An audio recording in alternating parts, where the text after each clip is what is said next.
at this point, you probably have a shorthand, but especially early on, was there like, why is he doing it that way? Sometimes with dialects, I'll ask him why he's doing it that way.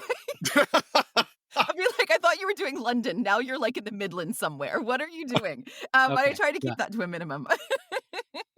Amy has a fantastic ear, an amazing ear. And so if there is one sort of thing, when we do, I have a pretty good ear. I can learn dialects pretty well, but Amy will always correct me on that. She will always be like, that's one of the things I get notes from sometimes, that she's like my personal dialect coach. And so we did Constellations together too, which is an amazing show. Yeah. And that's what she's referencing.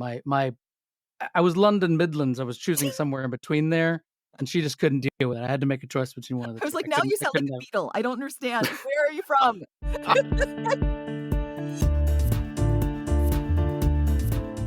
Those were the voices of Michael Stewart Allen and Amy Hutchins. In a Page&Stage podcast first, I have two guests on simultaneously, and they just happen to be a pair of married storytellers. Michael and Amy live in New York, and they are both classically trained actors. They've been doing this a long time. Amy's been a professional actor 25 years. She is also a voiceover artist. She plays characters of all genders and backgrounds, and she is a self-professed accent and language nerd. She can pick up an accent in 24 hours and pick up conversational languages in about a month. She is also an audiobook narrator, and we'll talk about that a lot in the conversation coming up. And of course, check the show notes. Michael and Amy both have tons of links to go check out their work, and they both right now are rehearsing in a show together, The Book of Will, at Shakespeare Theater of New Jersey. And we talk a lot about how they act together. They've been in a lot of plays together, and the stories are fantastic. Michael also is a hugely accomplished actor. He's got credits all over the country, classically trained. He was on the first Broadway national and international tour of Warhorse with the National Theatre of Great Britain. He's been a company member at the Old Globe, Shakespeare Theatre of New Jersey, all over the place. And he also teaches Shakespeare to students and educators all across America. Here we go with my conversation with Michael Stewart Allen and Amy Hutchins. So this is a treat today. I actually have two people in my little online recording studio at the same time. It's my first time doing a double dip, and double bonus, they're married. They're married storytellers. This is going to be either a lot of fun or it's going to be a little tragic. We'll have to see how this plays out. But I have Amy Hutchins and Michael Stewart Allen online with me here. Thank you both so much for taking the time today. Thank you for It's great to be here. Oh yeah, it's already happening. Talking over each other. Yeah, I know. It's just like marriage. It is both magic and tragic at the same time. So yeah. Ooh, magic and tragic. I like comedy and tragedy. I think it's more. So let's just really quick. You two, where do you live? We live in this magical building called Manhattan Plaza in Midtown Manhattan. I thought so. It's a historic building. It's amazing. Like several luminaries. Tennessee Williams used to live here. Alicia Keys grew up here. Timothy Chalamet grew up here. Sam Jackson used to be a security guard here. It's this magical, crazy building that we got into. We were on the waiting list for 6 years, and it's in Midtown Manhattan. It's changed our lives. It's enabled us to do a lot of work that we wouldn't normally be able to do. So we're really lucky to be here. I encourage anybody that lives in New York to try and get in this place. Yeah, I actually am publishing a memoir by Dan Landon coming up, and he lived many, many, many years in that exact building. And same thing. It's a magical. It's like actor's paradise, theater person paradise for people who may be unfamiliar. So you said waiting list for 6 years, Michael. So just talk about where this building came from, why it's so vital to the theater community in New York, and what that waiting list was like for you and Amy. And what was it like the day you got the call? Sure, absolutely. It's crazy because first of all, it was the first building of its kind, and it's really kind of the only building of its kind in New York City. There's a lot of sort of subsidized buildings for artists, but this one is purely basically it works down to 30% of your income is what you pay in rent.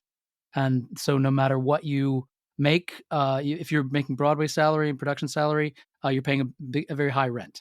If you're making nothing, there's a cap, Michael. Yeah. There's a cap. Sure, but it's a high cap. And if you're paying, if you're in a pandemic, say for instance, and the world is shut down and you're not working, your rent goes really, really low because you're not making any money. And that's the basic premise of it. It started in 1973. It was meant to be like an upper income transformative building for Hell's Kitchen, which really lived up to its name at the time. And nobody wanted to live here. It's like no rich people wanted to live here. So the building went bankrupt. The city took it over and they turned it into artist housing, subsidized artist housing. And the artists moved in and they transformed Hell's Kitchen and it became this really cool, amazing place to live. And now you can't get into this building without we were on the waiting list for 6 years, and that's a short amount of time. So it was really transformative. We were living in Queens at the time in Astoria in a great little apartments that we really, really liked. Well, it was a good little apartment. The Yeah, neighborhood. so The everyone out neighborhood. there listening, you can't see the faces, but I can. And we talked about this before we got on, but Michael said it was a great little apartment, and Amy went, I mean, Yeah. the apartment we moved into in Manhattan Plaza was a major upgrade. I didn't right. realize at the time.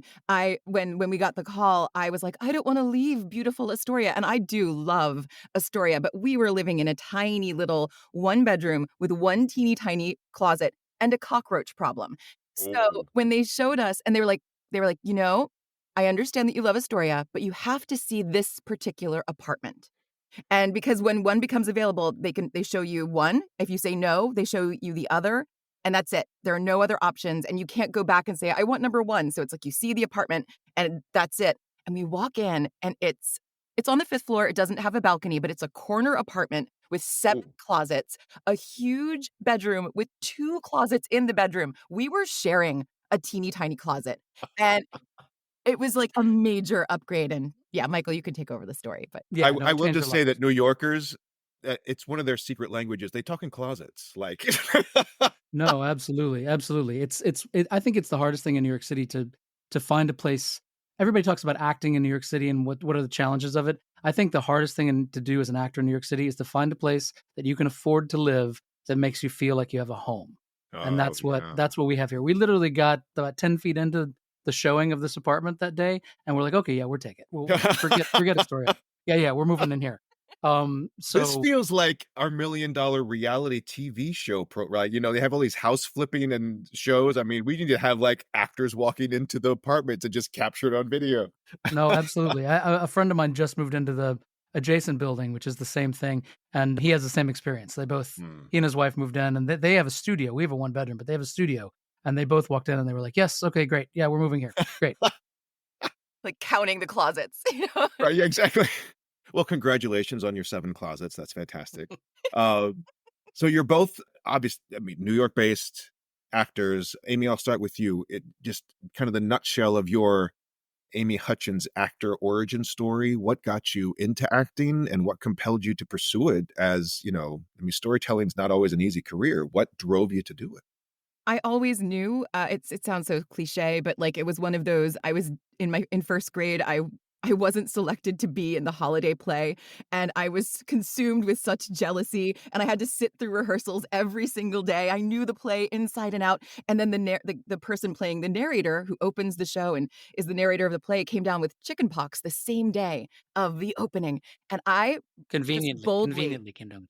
Yeah, yeah. I did not give him chickenpox, but I was brazenly eavesdropping over the teacher's like, "What are we gonna do?" And I was like, "It's terrible that Kenny has chickenpox. I know every line in the play," like 1st grade. So I went on as the narrator, and I remember, like, the lights hitting my face and just being like, "This is where I'm meant to be. This is the best feeling ever." I didn't need the cue cards. They made me hold cue cards. I didn't even take them out. I, like, knew all the lines, and from then on, I just I did, theater in high school. I studied theater in college. My mother made me have a double major. I was a Spanish language and literature major and a theater arts major, and I almost had a music minor, but that was crazy pants. So yeah.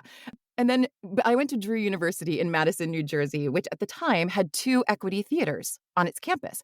And it still has the Shakespeare Theater of New Jersey on its campus, which is, dedicated to classics. And it also had the Playwrights Theater of New Jersey, which was dedicated to new works. And I Oh. interned at both places.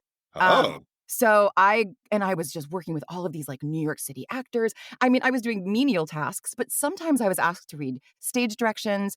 And with the Shakespeare Theater of New Jersey, I was also an apprentice. Bonnie Monty, the former artistic director, she was a teacher, an acting teacher at Drew University. And she said, "Amy, what are you doing this summer?" And I said, "My mother, my single parent, my mother's making me have a temp job this summer. I have to make money to buy books. And she was like, well, I can't pay you to be an apprentice, but do you think she'd let you be an apprentice if we got you a scholarship? And I was like, I'll have Oh, to talk to my mom. So I wouldn't be making any money, but I wouldn't have to pay anything to be an apprentice. So right. my mother said yes. I got, I was an apprentice. And then I got my first equity membership credits. I was like, pushing furniture on stage as a professional actor.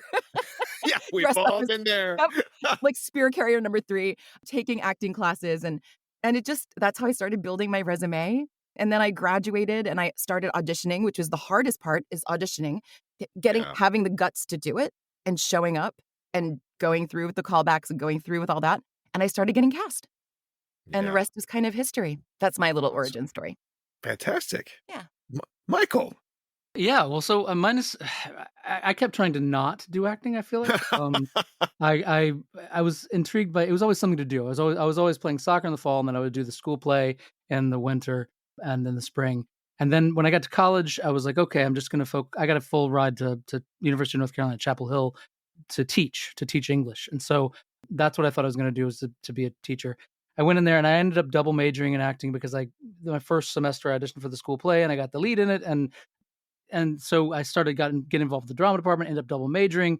Again, like Amy, I was, stretched everywhere. And then I taught high school for my first year out of college on Oh, the Outer okay. Banks of North Carolina. And I directed the school play there, and I taught 6 different preps for AP English to communications to all these different things. And I was profoundly miserable. I also coached the girls' soccer team.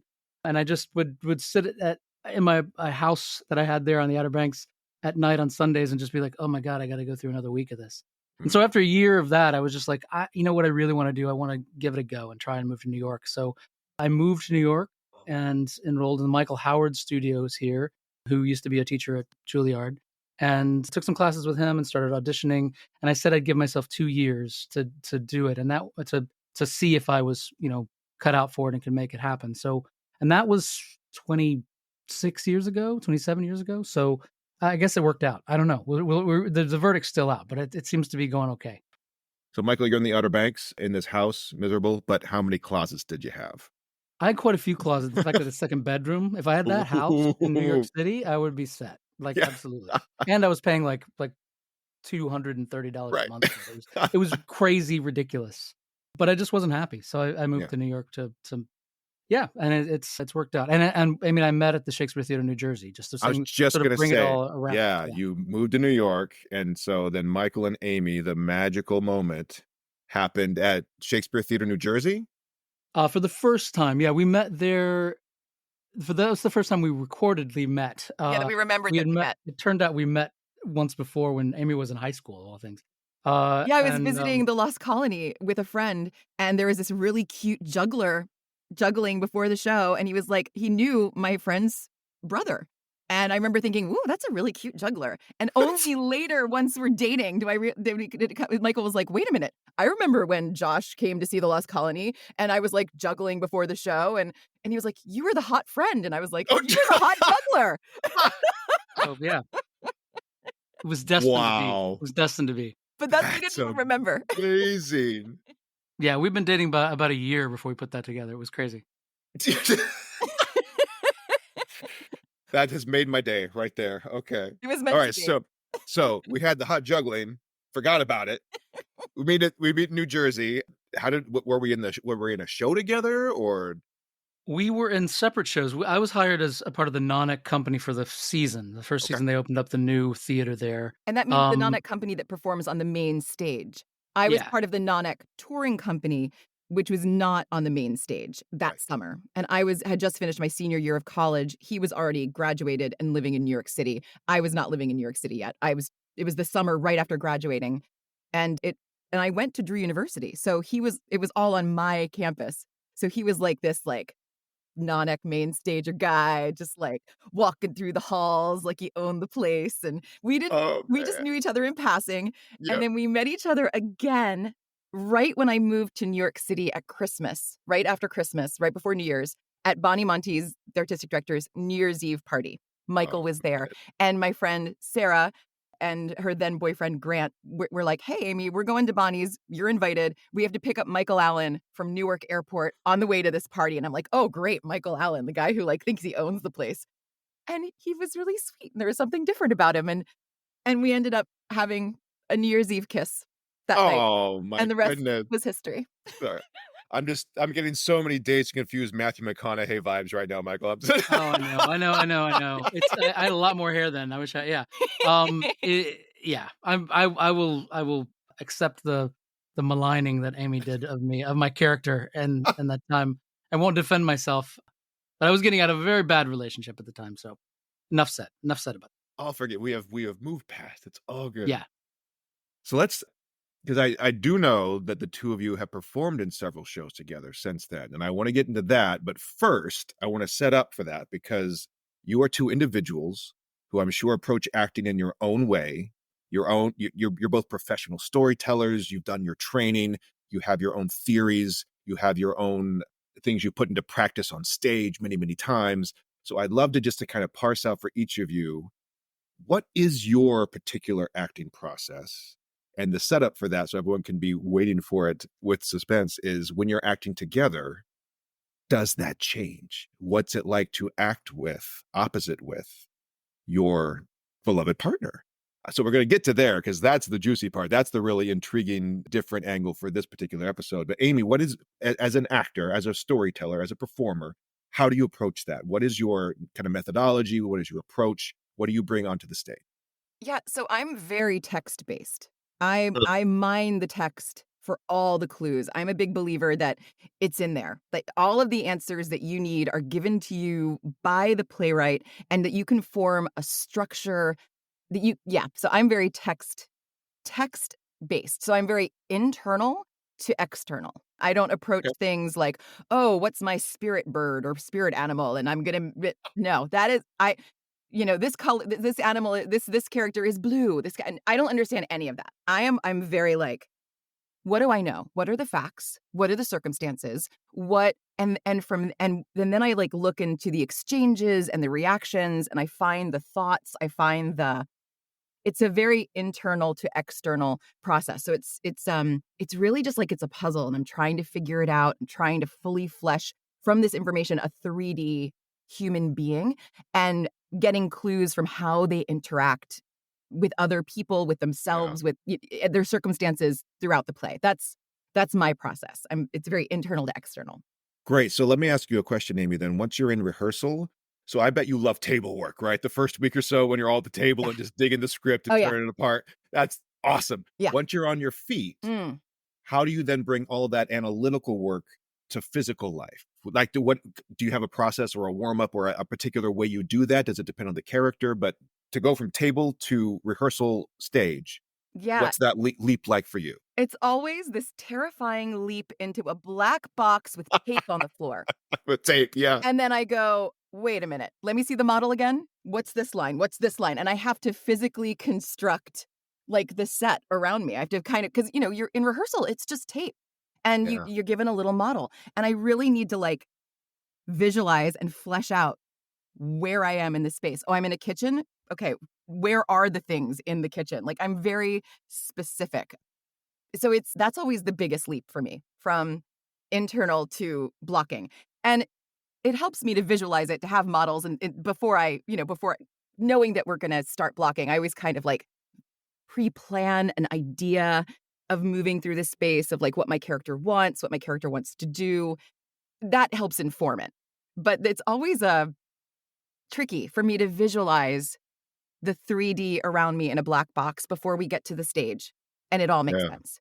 So Yeah. that's always walk me through the lines. What's green? What's the green tape? What's the red tape? What's the orange tape? Where are the curtains? And then once I get it fully mapped out in my mind, then I'm like, okay, now I can move through this space and I know what to Mhm. do. But I'm not know Mhm. what to do, but I can play and discover what I'm going to do. Yeah. So that's the trickiest bit is imagining the physical space around me when we're in Yeah. rehearsals. Yeah. Interacting with other characters is easy peasy. It's the blocking when all you have is tape. The Yeah. first day of rehearsal is a little bit of a Oh, okay. Exactly. Yeah. I always feel like I'm like, there's no net or something, I'm like walking a tightrope. But then it gets easier. Like it's just jumping in. It's that I'm always like, whew, here we go. Yeah. Let's figure Yeah. this out. Very cool. So to press on one more button there then, Amy, in terms of the emotional life. Mm, So this is it's analytical, and then you talked about physical space, and you talked about what I'm going to do. Where or when do feelings or emotions come into the process for you? Do they happen to you? Do you just trust they're going to be there? yeah. The emotions, interestingly enough, I'm always linked in Mm, I'm always dialed into that. I'm so connected to the emotions. Yeah, that's something that I just kinda tap into. It was tricky, I guess, when I was younger, trusting myself that it would be there, but, like, when I did Ironbound, that's a really tricky play, a really emotional journey, and I had very emotional scenes, and it had to end with her saying goodbye to the love of her life, begging for him not to leave, like, in Polish, screaming and crying, and yet, I just all I had to do was just put myself in that situation, and always I would tap into that emotion and I didn't have to think about it. I would just start sobbing and it would just come. And that's the biggest growth that I've had as from being a baby yeah. actor to now the emotions, I know they're going to be there because that part I understand. That's why I need to kind of do the analysis to figure out the 3D version of the 3D version of the character, because the emotional journey I always comprehend. Or that's the easiest part for me to figure out is the emotional journey. That's more immediately accessible, and the rest of it you got to figure out and build. Yes. Yeah. Yeah. Cool. Great. Me. All right, Michael. Gosh, process. I think my process has evolved the more that I've worked, but I think to sort of distill it down into a nutshell, I think I'm also very text based, but in a different way than Amy. I also I like to digest the text, really spend a lot of time early on just really memorizing it, and then sort of try as much as I can to forget it when I Yeah. start rehearsing, and to trust that it's going to be there, so that I know that I can have an honest, instinctual reaction to any given circumstances. I think the question of what if in acting is so essential, especially in rehearsal. Like, what if this happens? What if this happens? And directors can ask you that. Other actors can ask you that. You can ask yourself that. And I think that it's our job to always do this. I really think that I gained a lot of confidence in that in the process. I did a Broadway tour for 2.5 years for 750 performances. Oh my And goodness. when you do a play for that long, I think you get super bored because you know it so well. And you find yourself on stage and you're saying, I was playing this really bad, horrible German who was shooting horses and attacking people, and it was World War I, and it was this really emotional character who was always sort of angry and upset. And Oh, but I man. would be doing this horrible emotional scene, and then in my head I'd be like, when I checked in the hotel today, I saw a really great place to eat. I took across from the hotel. Maybe afterwards I'll go and try it. And I would find myself doing that, and I'd be like, no, no, no, no, no, no. Something needs to change. I can't let myself go there. Like, what if this happened? Then you keep asking that question. And then the gift on that if one of the other actors would mess up, or they would say a line wrong, and then the world would explode because they didn't say the word the. It was that specific, and you're like, oh my gosh, everything's changed now. Something's different. And so I've just sort of come to the idea that if you're bored on stage, if you're then it's your fault. And so you always keep asking, what if this happens? What how can I go deeper? And that's sort of essentially how I approach each character. And it's different from play to play. If I'm doing a classical Shakespearean piece, my text work is really, really heavy. I Yeah. really, really, like Amy, like sort of parse through it and figure it out. But then doing a show, I just did Lehman Trilogy. That was the last show I did, and which is a huge modern text based play. Yeah. Which you sort of approach it the same way, but talk about a play you just have to sort of like trust and leap. You start one of the run throughs of those, you just have to be like, I know this text. I know this 3.5 hours of text, and I never leave stage, and I play 14 different characters, and I'm just going to trust that it's there and see if I can play with these other two actors on stage. And when you can do that, when that happens, I think it's pretty magical. It's pretty great.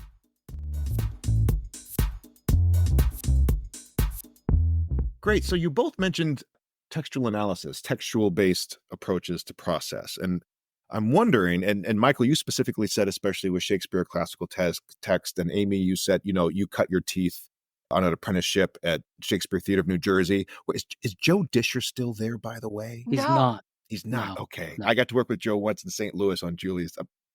The world is tiny. I remember when he did that. Actually. Yeah, Yeah. absolutely. I know. Yeah.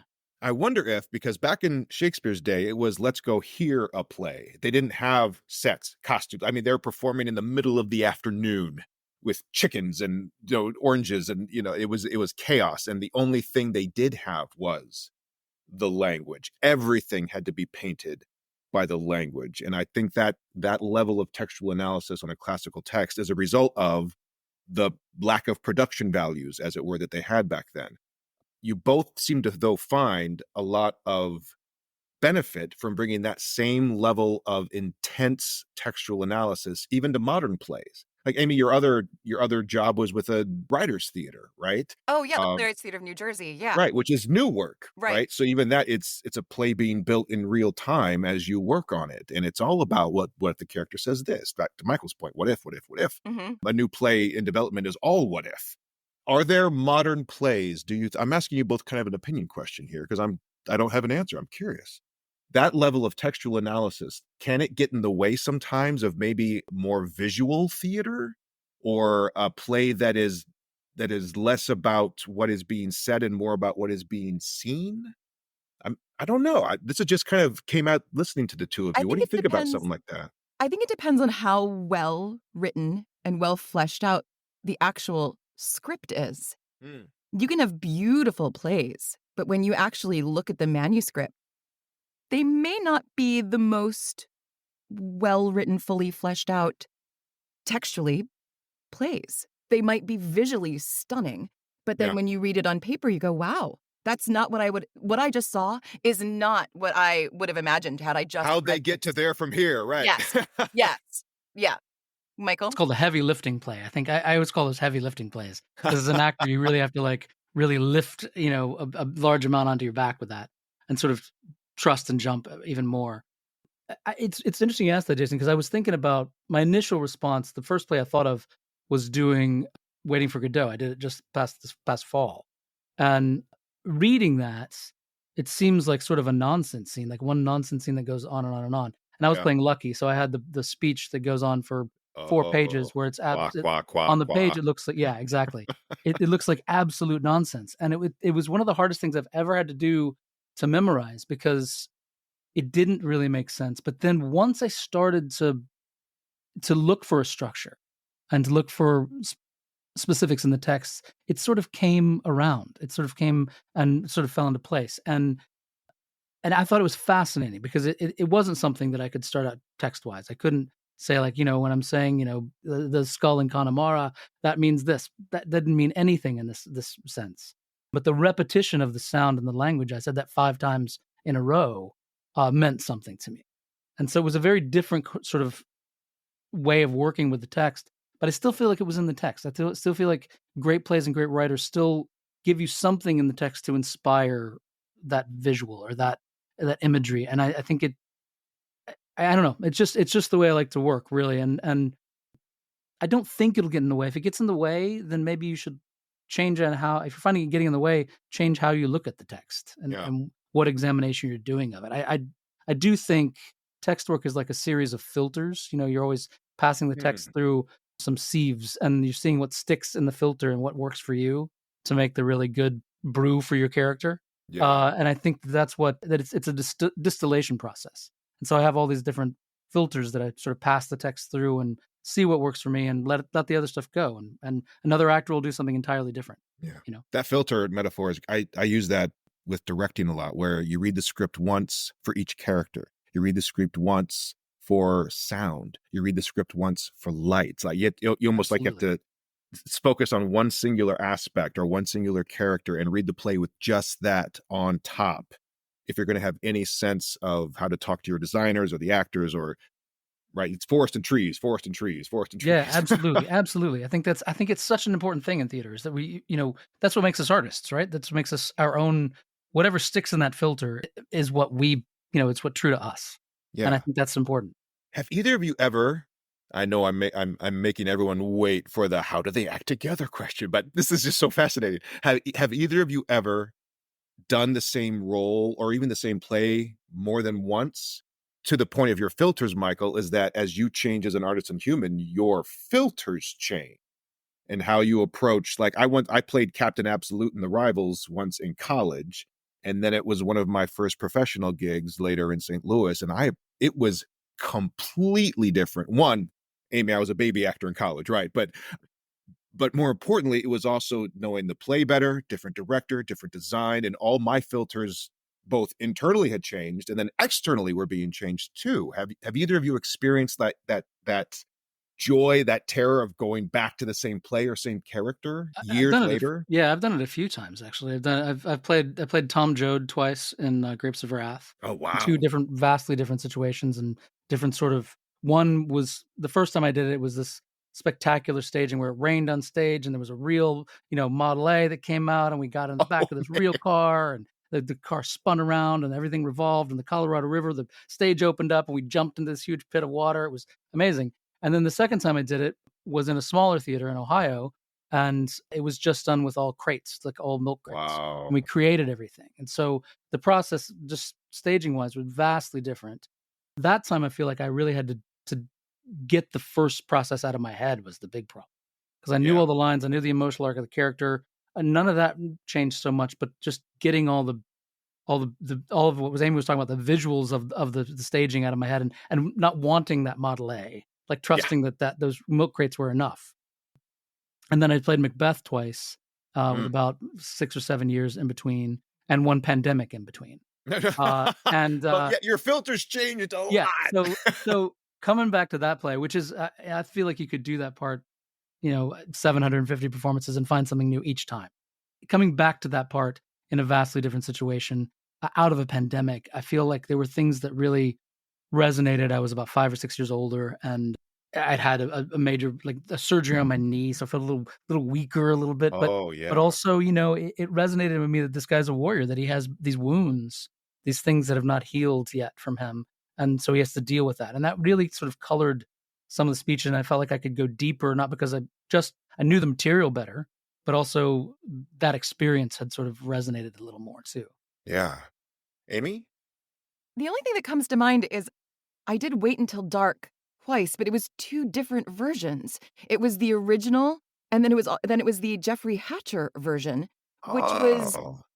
so similar to the first one, but just all the syntax was slightly different, and there were, like, just a couple of plot twists that were just slightly different, so it was almost like my brain went through Google Translate with the lines. Um, I was kinda And twitchy the in the character that process. played Rote, right? The character that played Rote was not He great. was lovely. He wasn't as lovely as the first person that I had, Michael, who played Rote. Oh, This is the getting into the working together thing. segues. Yeah. But, yeah, that's the only thing. I mean, I've done a couple of, Shakespeare's that are the same production, but not, I mean, the same play, but not playing the same part, so, Right. yeah, nothing comes to mind.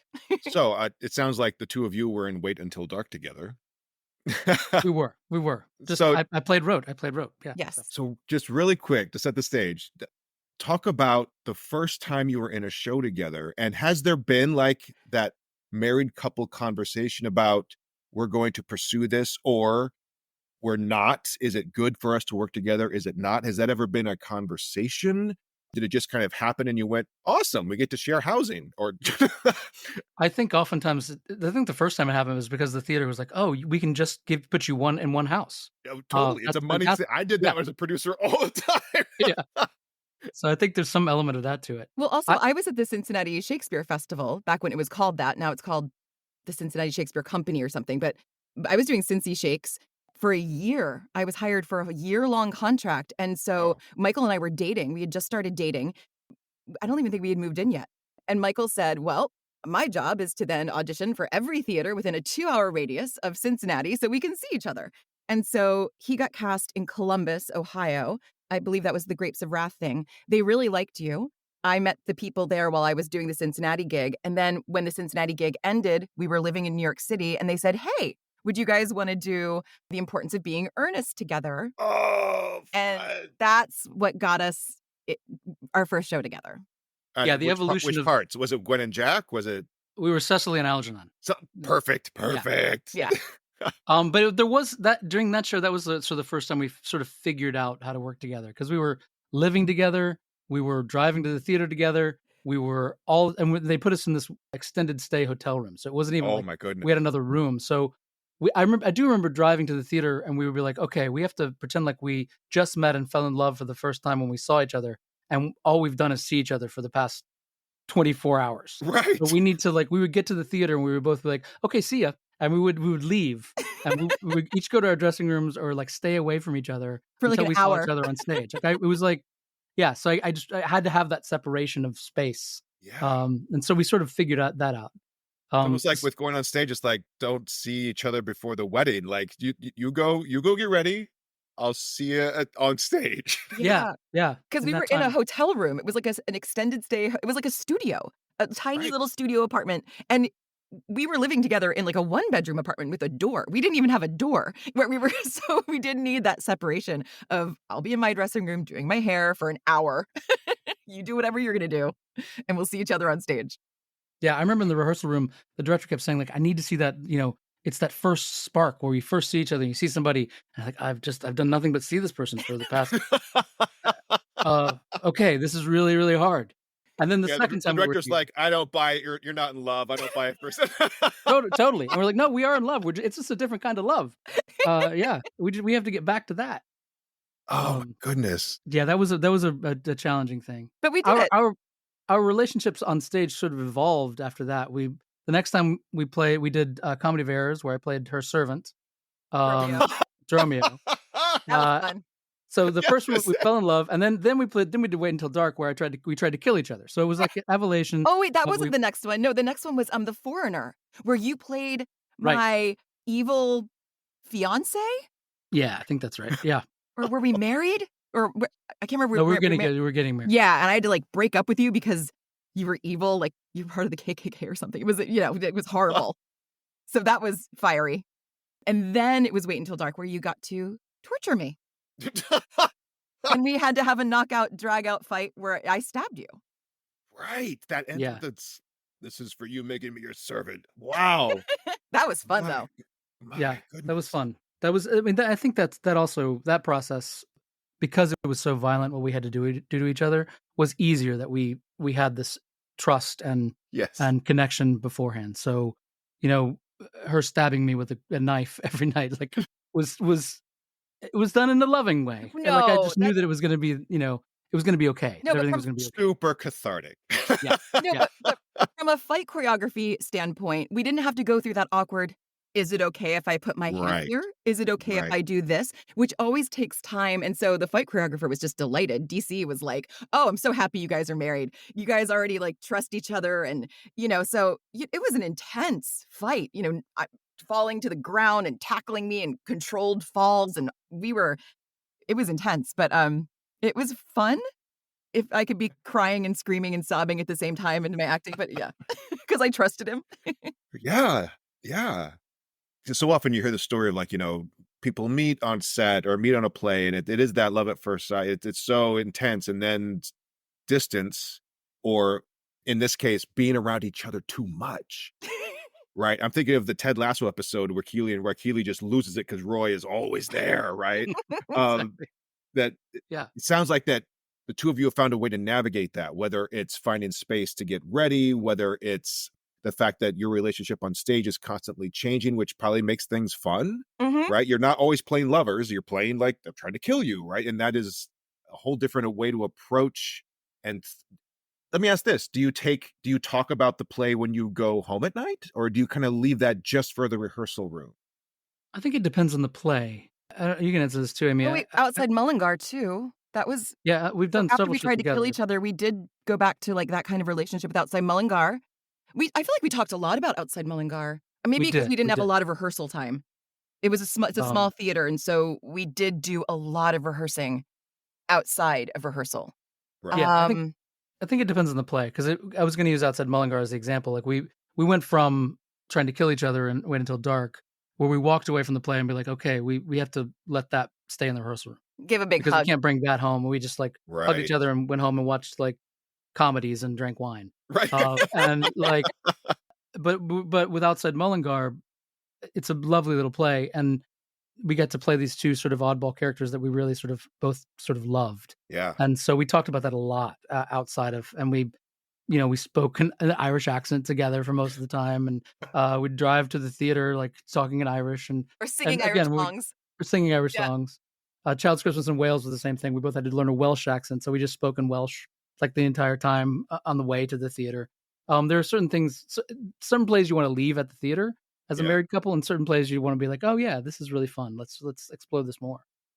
Let me ask you this: as you both explained your own personal process, are there ways that your processes butt heads in rehearsal? Are there ways that your processes work together especially well during rehearsal? As you're doing your own individual work with someone you know and trust so well, are there times where, well, I don't do it that way? Or at this point, you probably have a shorthand, but especially early on, was there like, why is he doing it that way? Sometimes with dialects, I'll ask him why he's doing it that way. I'll be like, I thought you were doing London. Now you're like in the Midlands somewhere. What are you doing? But I Okay, try to yeah. keep that to a minimum. Amy has a fantastic ear, an amazing ear. And so if there is one sort of thing, when we do, I have a pretty good ear. I can learn dialects pretty well, but Amy will always correct me on that. She will always be like, that's one of the things I get notes from sometimes, that she's like my personal dialect coach. And so, Guilty. yeah, so we did Constellations together too, which is an amazing show. Yeah. And that's what she's referencing. I was London Midlands. I was choosing somewhere in between there, and she just couldn't deal with it. I had to make a choice between one of the I was two. like, now you sound like a beetle. I don't understand. Where are you from? But I think we actually work really well together because our processes are different. I think Amy is more technical and regimented than I am, and I think that's a good thing. It's one of the things that I wish I was more about that in my process. But I think that also maybe Amy can tell me. I feel like I have a tendency to sort of play and push the boundaries a little more of a scene. I mean, I And play, but I play within certain parameters, and you get a little bit of a mischievous glint where you're like, how much can I push this in this direction? Like, you get a little like, I'm very much like, I've got these slalom points that I'm hitting, and I've got a little bit of wiggle room in between them, and you're kind of like, I'm sort of like, what happens if we go in the trees for a second? Yeah. And then Yeah. come back out? Yeah. Yeah. How big can this what if be? Exactly. Yeah, exactly. So I think we push each other in good ways. In I think fun it actually ways. works out really well. Yeah. Yeah. Yeah. I mean, obviously, like, he's like my favorite acting partner. It's a dream. Like, anytime a theater is like, hey, do you want to do a play with Michael? Or Michael, do you want to do a play with Amy? It's always like, yes. Except for Ironbound. If we want to talk about one thing that's an anomaly to the Ironbound, it's a beautiful play, and Amy was amazing in it. But that's the only play that I remember us fighting about. It was so hard. It was so hard. Like we both had very different ideas about what happens after the play ends. Oh.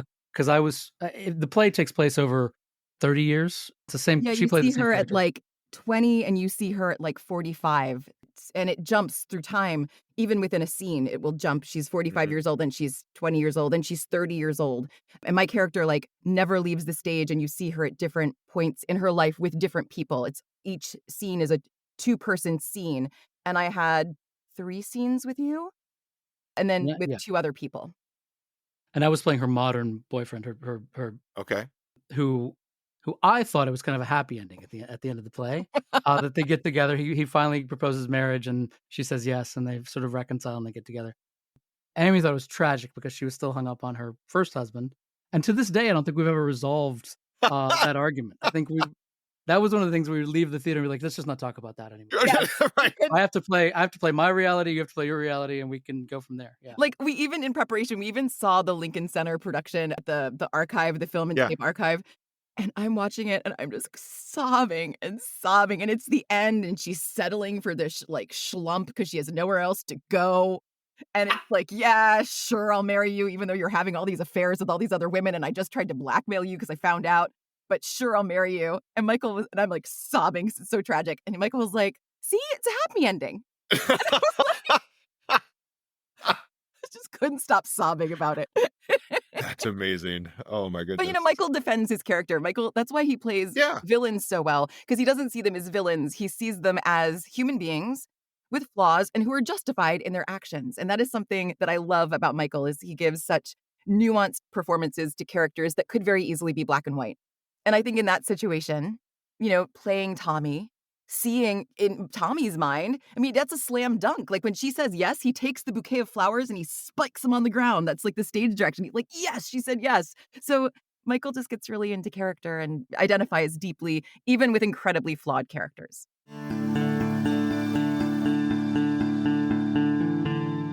Great. I want to pivot a little bit here. Thank you for all that, for being so open and vulnerable with the listeners. I'm sure they're as delighted as I am right now. Amy, another storytelling job that you have in your career is narrating audiobooks.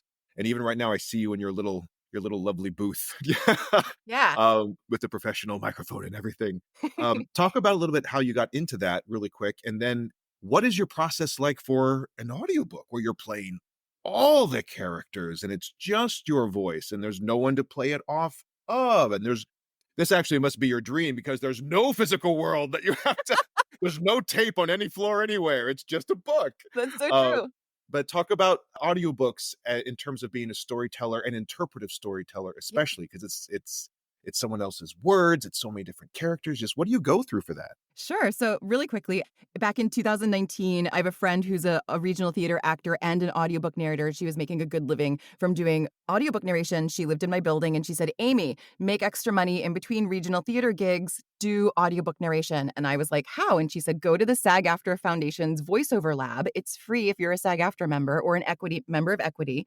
Go to their voiceover lab and take classes. So I took the orientation. I took classes all throughout 2019.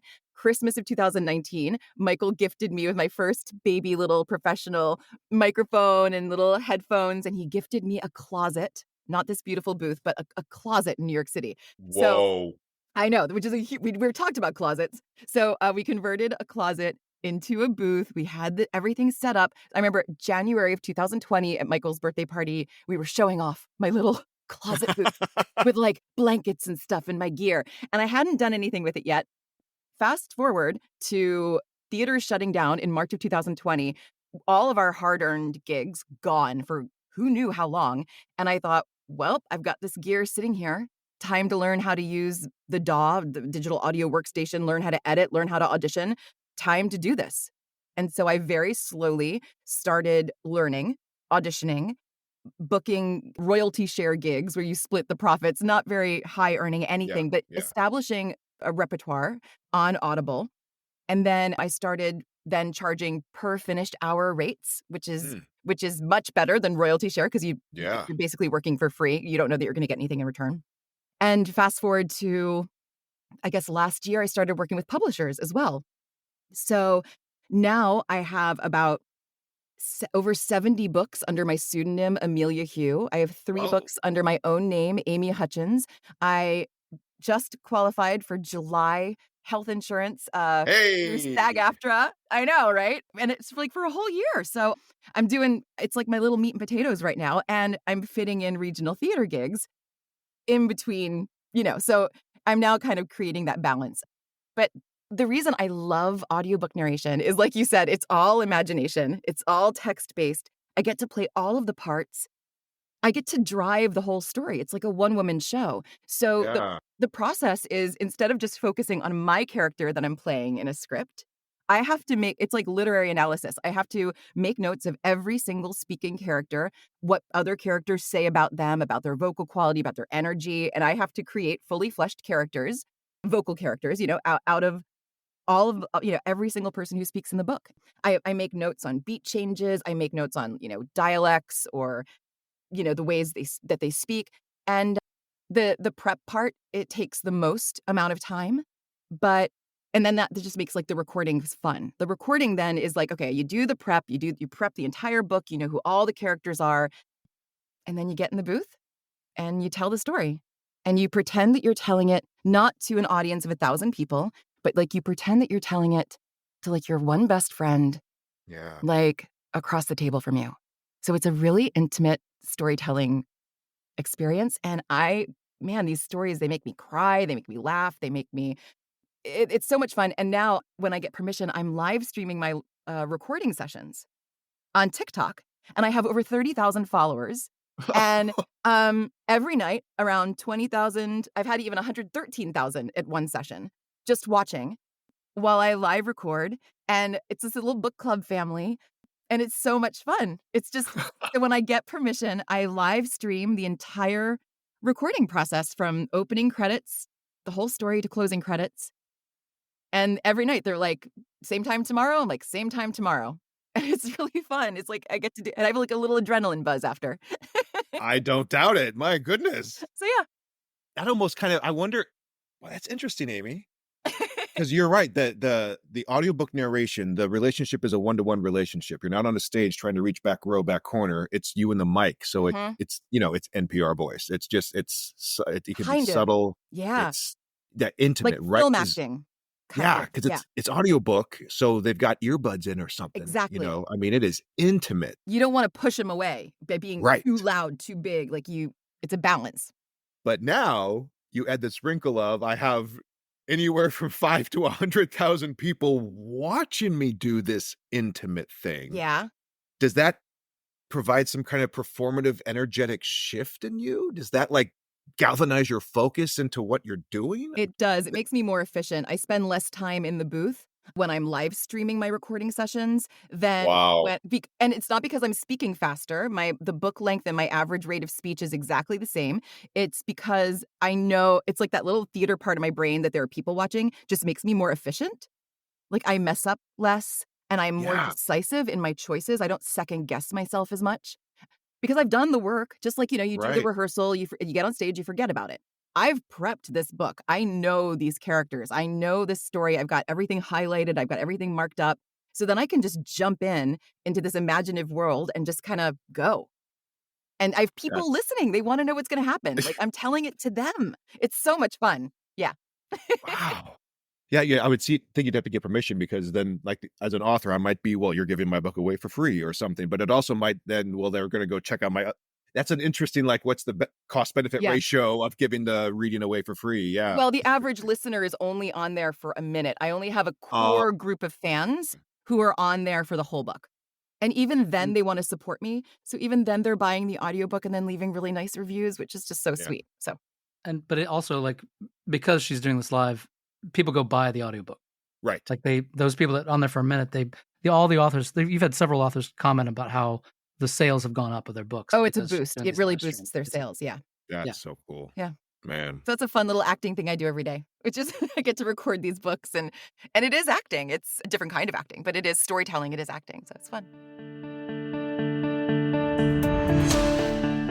Michael, as we were prepping, you mentioned to me that you're also starting to pivot into some coaching and directing. I just want to give you a little airspace here to talk a little bit about what you're up to there. And then specifically what I'm interested in process-wise is how do you reach out to the process of your actors? Do you have to put your own to the side? Is your directorial process akin to or different from your acting process? I'm curious. I know I went through it when I went from acting to directing. I have different processes for different things based on who I am and also who I'm working with. I'm curious what you're going through as you transition into the coaching, directing side of things. Yeah, I think I've sort of gotten into it because of there's certain times where I've felt very puppeted as a director, as an actor.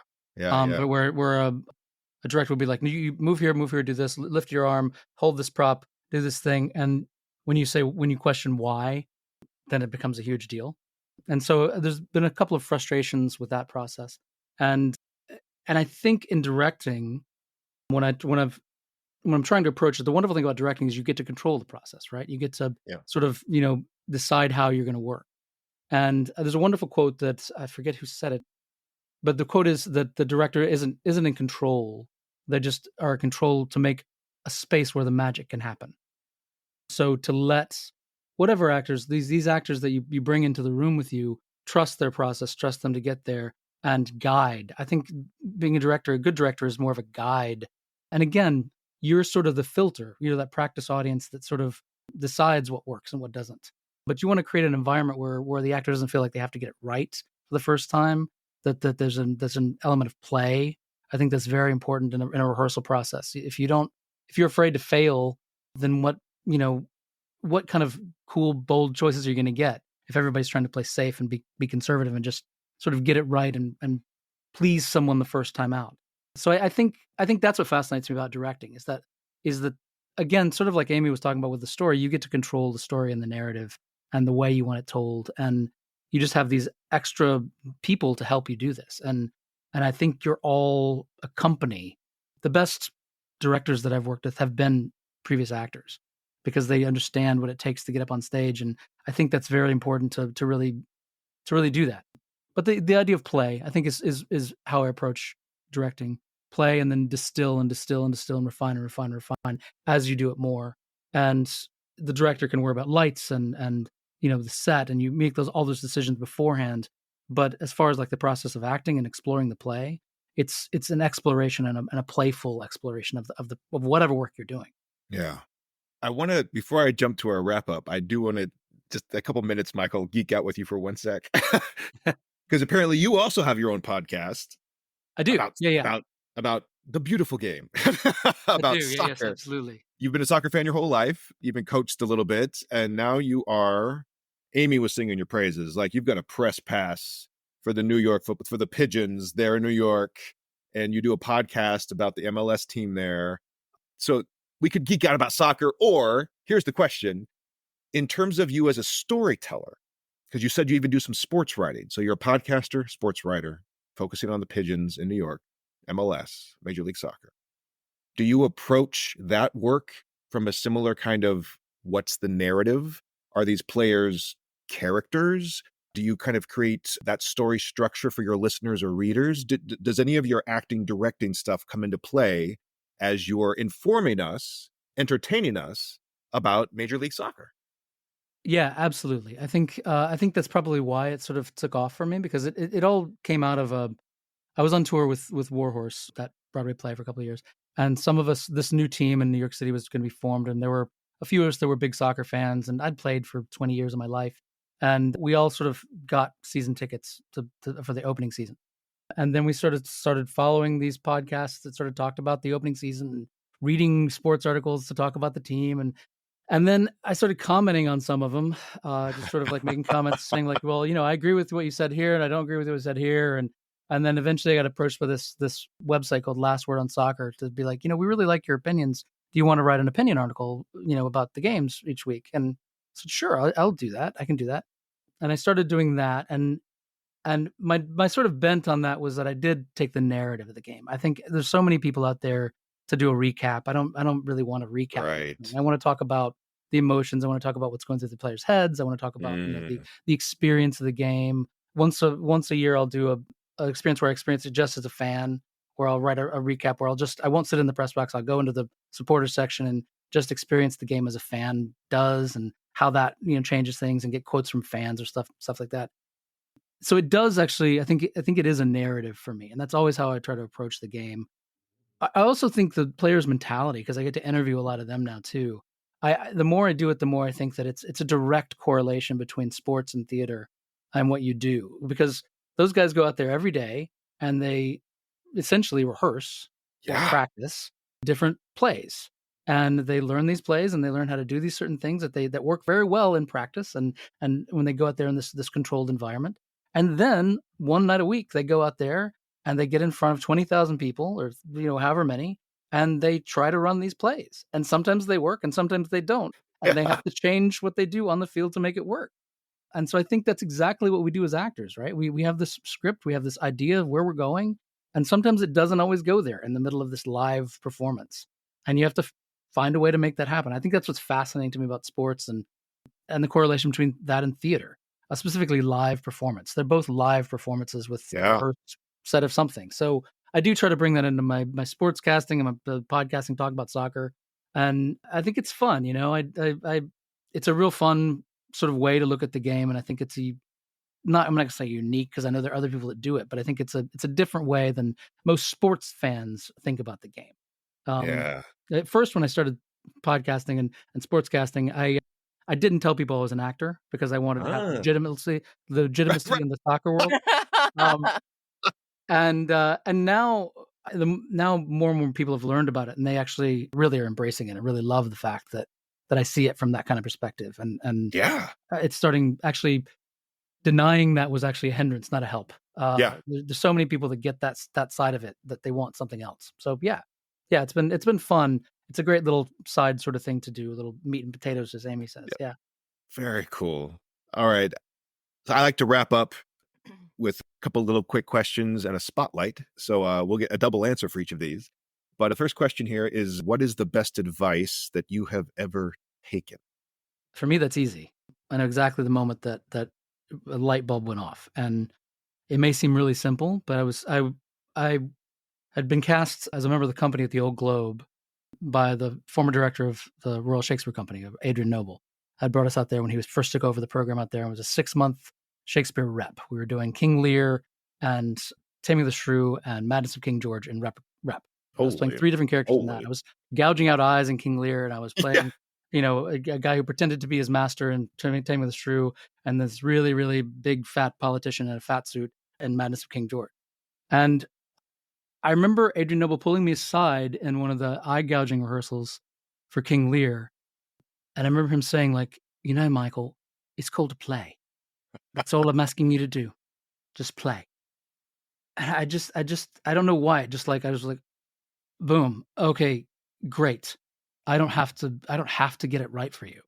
Because I was feeling all this pressure because he was the former Yeah. artistic director of the Royal Shakespeare Company, and I was Yeah. playing Cornwall and Lear, and it was like this crazy scene where I pulled out eyeballs, and he wanted me to go make out with Regan in between that, and I was like trying to get it all right and say my lines, and he just gave me permission to let go and to not be so concentrated on getting it right, Yeah. and that's made a profound influence in how I've acted since then. So that's my answer for that. I don't know. Amy, before your advice, how was Michael's accent? It wasn't quite as posh as he is, but it was good. He's very posh, Adrian Noble. Oh, I'm He sure. dresses in linens Oh, in the goodness. summer and has that summer hat, but it was But very he's good. the son of a gravedigger, so he didn't grow into that. But he has yes. It was Anyway. good. Awesome. I don't know, advice. I guess I've been given a lot of advice over the years that I just ignore because oh gosh, my mother has said, though, she has always said this to me, and I feel like I'm just now starting to take it to heart. She always says to me, Amy, don't hide your light. I've always wanted to make myself less than, deflect, not draw attention to myself. Who am I to reach out to people to say, hey, I want to be in this show or I want to do this audiobook? But lately I've been embracing her advice, and I'm it's not like I'm trying to be conceited and shine my light everywhere, but I'm just trying to hold space for myself and be like, I am worthy of promoting myself or saying, yes, I would like to audition for this, or yes, I would like to be in this show, and putting myself out there. So that's something that I've started doing in like audiobooks specifically, since I'm just kind of starting. And I was like, you know what? This time, which I didn't do in my theater acting career, this time I'm actually going to follow up. I'm going to send the emails saying, I would like to audition for you. And then in 6 weeks, I'm going to follow up and I'm going to be like, this is what I've been doing. Here are some cool projects I've done that I'm proud of. Follow up. I would like to audition for you. And you know what? Sometimes you get auditions from that and it works, which is blowing my mind. And it's advice that I've gotten my whole life. You have to follow up. You have to put yourself out there. You've got to email people. You got to do the hustle. And I was always like, nah, jobs will come to me. They don't. They don't normally come to me like that. So it's kind of amazing. That's what I'm kind of embracing. I'm not hiding my light. I'm gonna advocate for myself and not be afraid to treat this like it's a passion, but it's also a business, and not Yeah. being afraid of that. Yeah. So not quite as good as Michael's advice, but Oh, no, it's great. I mean, because, the listenership here, it's very much storytellers are people who are interested in stories. And how often do storytellers diminish themselves, or like, oh, I'll take that minimum wage? Or how many bands have been said, hey, come play for the publicity, or, I mean, yes. give me a break. So no, I love that. Yeah. Question 2. Yeah. What is the worst advice that you have ever given? Oh, gosh. I don't know. Amy, go over there. What? What does that mean? I don't get it. Like, No. he's giving you an acting note. That was the worst yeah, advice. Yeah. Stab me nicer. I have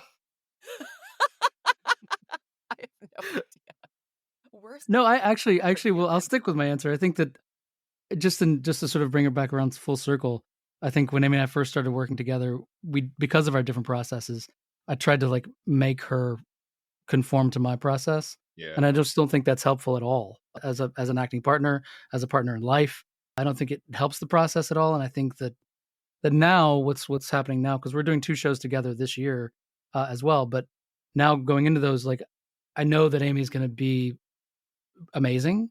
I trust her completely, and I know the process, but it's her process. It's not mine. And so trusting her to do her process and to make it her own in her own way. I don't know of any specific time I've said something like that to her, but I know that I've tried to like be like, well, I want her to get out of this here, but like, but just trusting that it's going to get there and she's going to get there in her own way. And I think that's the hardest thing to do as an acting partner with anyone is you control your own process, the other people control theirs, and you find that way to work and create something out of it. Awesome. Amy, has one come to you? No, but I just feel like in general, if I've ever said anything like, this is how you do it, anytime anybody says, this is the one way to do something, that's inherently wrong. There are many ways to do things. And I do sometimes think that in my conviction or people's moment of, eureka moments, they think, this is the one way. And anytime anybody says that, I'm sure I've said that. It's not exactly true. Yeah. Yeah. Yeah. Anyone who says the one way, no. Yeah. Yeah, unless you're Yoda, that doesn't really. Right. Yeah. All right. So now just a spotlight for the two of you. Just let anyone listen in if they want to learn more about you or follow you or watch you read books or listen to a soccer podcast, whatever. What do you have coming up? How can people find out more? Michael? Okay. Well, we're doing shows together. We're excited to do 2 shows together this year, which sort of fell in our laps. We didn't really go for it. We're doing a Book of Will together at the Shakespeare Theater, New Jersey. Love that. It's a beautiful play. Beautiful. If you haven't seen it, it's amazing. Come see that because Amy's going to be amazing in it. And we're doing a play called the Thanksgiving Play up in New Hampshire in the fall, which is an interesting little play that was on Broadway last year about being PC and woke and troubles that it can create in an artistic process. And it's comedy. Yeah, it's a comedy. It's about people who try to do a Thanksgiving play without a Native American actor. Yes. And they can't do it. So it is pretty fun. And then, websites, michaelstewartallen.com. If you want to get into soccer, we can go down that rabbit hole. Do it. The Blue City Radio is the podcast that I do every week. We do it weekly. And I write for a website called Prost America right now. But Amy? Yeah, I have amyhutchins.com is my website. My handle on all social media is Amy Hutchins Actor. My pseudonym is Amelia Hugh on Audible. If you want to check out some books, some spicy, very big disclaimer there. So be careful. Read, learn a little bit about it before you buy it. That's why you got a TikTok following. Now I got it. Yeah, that's a whole nother story in her prepping for those kind of books. Oh It's my really gosh. fun. It's really pretty hilarious. Dealing with like new vocabulary for me is always like, oh, here's a new word for me. Oh But on TikTok, I mute the microphone on anything like that. So I follow the standards, the community standards of TikTok. But yeah, Amy Hutchins Actor on TikTok. And that's me. Awesome. And everyone, I'll put all their links in the show summary. You can meet them there. But Amy and Michael, thank you so much. What a delight. Wishing you all the best with all those projects. And thank you so much for your time today. It's been a real pleasure. Thank you for asking. This was fun. The Page&Stage Podcast is built with Alitu, the all-in-one podcasting app created by the amazing team over at thepodcasthost.com. You can learn more about all my guests and access their websites and projects in the episode summaries. If you enjoyed and found value in this podcast, please tell at least one other person. Word of mouth has always been and will always be the best marketing tool in the world. Thank you for listening. And until next time, I'm Jason Cannon, and I cannot wait to hear your story.